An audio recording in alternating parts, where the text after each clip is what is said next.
le 7 mai 2021, lors d'une conférence de presse organisée par M. le ministre des Mines, du Pétrole et de l'Énergie, la décision a été prise de mettre en œuvre un programme de rationnement de la fourniture d'électricité pour le grand public.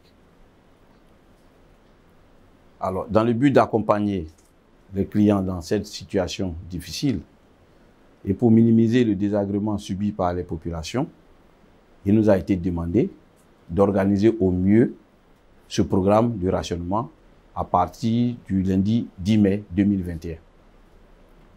Alors nous sommes ici pour vous expliquer un peu les grands principes de ce programme de rationnement pour permettre à la population de mieux se préparer.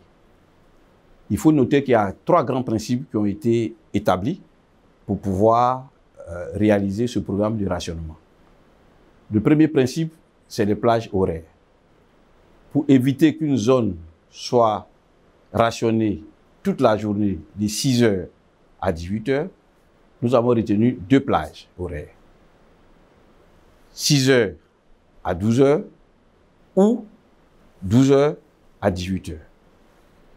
Ce qui veut dire que si un quartier est rationné de 6 h à 12 h, eh bien, à partir de 12 h, ce quartier va avoir l'électricité. Et c'est dans un autre quartier que le rationnement va se faire. Concernant la plage de 18 h jusqu'à 6 h du matin, tout est mis en œuvre pour éviter une interruption d'électricité. C'est le premier principe. Le deuxième principe, c'est le principe des plages alternées. Pour éviter qu'une zone soit rationnée dans la même plage horaire jusqu'à la fin du programme, nous avons procédé à une plage d'interruption alternée sur une base hebdomadaire.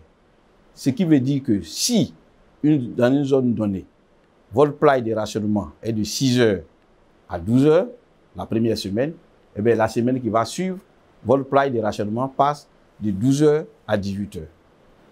Tout ceci pour permettre aux PME et aux professionnels qui sont dans les quartiers de mieux se préparer, puisque pendant la semaine, ils savent exactement quelle est la plage dans laquelle ils seront rationnés.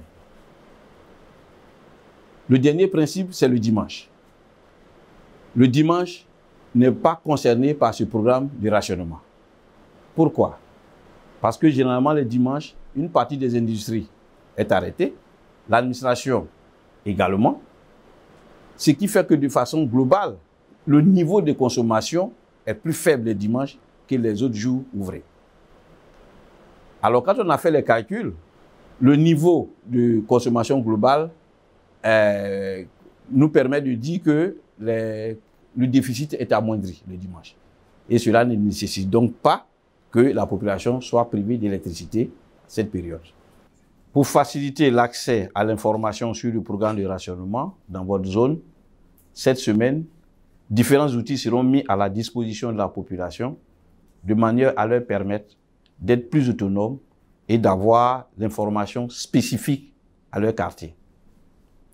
Nous aurons notamment un site web qui a été mis en ligne à cet effet. Nous aurons aussi un numéro vert qui sera mis à la disposition de la population pour pouvoir appeler. Ce numéro vert est gratuit pour vous permettre de mieux comprendre, de mieux savoir quelle est la situation de votre zone. Merci.